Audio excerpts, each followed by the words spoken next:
We look at the butletized version of Thanos' double sword. This is the Kitsune clan, a group of sword enthusiasts who like cosplay, reenactment, and historical martial arts.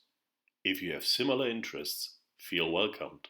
We already had a look at Thanos' double sword, and one observation I could make while experimenting with it was that it shared certain characteristics with the butlet. These were mostly restricted to some of the effects that we have a two-sided weapon, so to say, and we can attack with the one side and the other side, making some of the moves, for example, when we combine it with the German mastercut, Krumpau. If you have not seen the video on Thanos sword and the mastercuts, they are all linked in the description box, in a very similar mechanics to what we see with the butlet. And then I was thinking, hey, could we not make the Thanos sword more butlet-like? Can we not butletize it? And that's what this video is about. What I basically made is I took the same prop that I already had and I cut holes into the blades. We already had pointed out that the ideal use of Thanos blade is with one hand gripping the blade, but there was only a bit material to grip. With these holes, we have now a much better and tight grip, and we can also use more of the range of the weapon. I made two versions, the normal Thanos version, so where both edges are not on the same side, but I also did one where both of them are on the same side. I would like to start out with the original one, and we tested it against sword, against axe, and against spear. Against the sword, it's behaving similar to what we already recognized. It can do these double cuts that we can also see with the butlet. So setting aside the blade of the opponent, moving in and performing the cut with the other side. This is very Klingon in feel because you basically overrun your opponent with brute force and number of attacks. Like with the butlet, we don't have a lot of range, but we can let go the middle hand and just attack with the offhand, and then we suddenly have a lot of reach. So this is Schnellen der Klinge in Talhofer, and this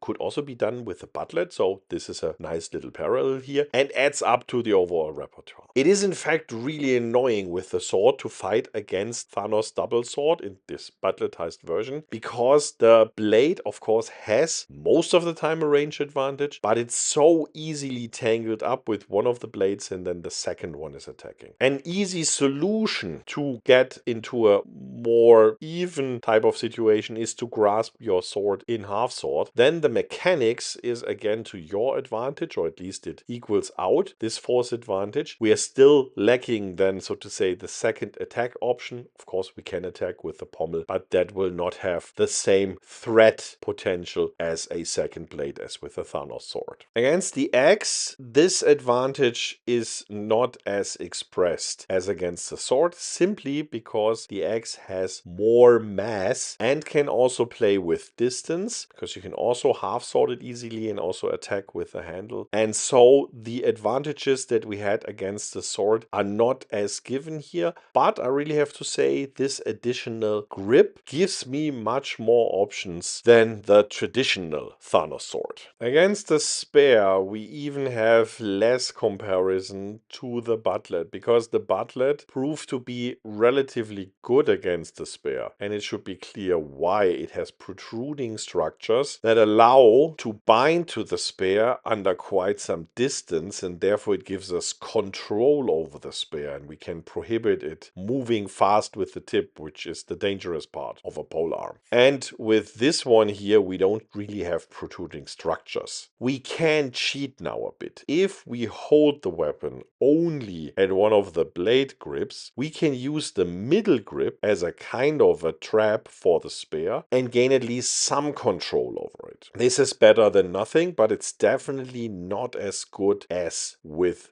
the butlet. If we now look at the other version that I built here, the so to say normal version where both blades are in the same direction, we have to recognize that somehow it works also, but somehow not as good. It's somehow off. Man, do I often say somehow. now. I cannot perfectly say what's the problem here. I think one of them is that you are not forced so much to use the thumb hold, and then you're really in danger of poking yourself with one of the ends. You can still use it in thumb hold, and it also kind of works, but you don't have this strong advantage of coming two blades from the same direction after each other. So after or under one of our Butlet videos, one viewer asked, hey, what about a circular version of the Butlet? So not as the normal Butlet is, and this version here of Thanos double sword is, but a Butlet with the same direction as the normal Thanos sword with two different directions. I can get this question now much better, because with the Thanos sword, I would immediately choose the version where the blades are not the same direction. With the Butlet, with the protrusions, it might be different because these protrusions change the game. But for a straighter version as we have it here, I think I can see now the difference. I still need a kind of Butlet variant where I can further test this aspect. So what do we get now from Butletizing Thanos sword? I think this version here with the hole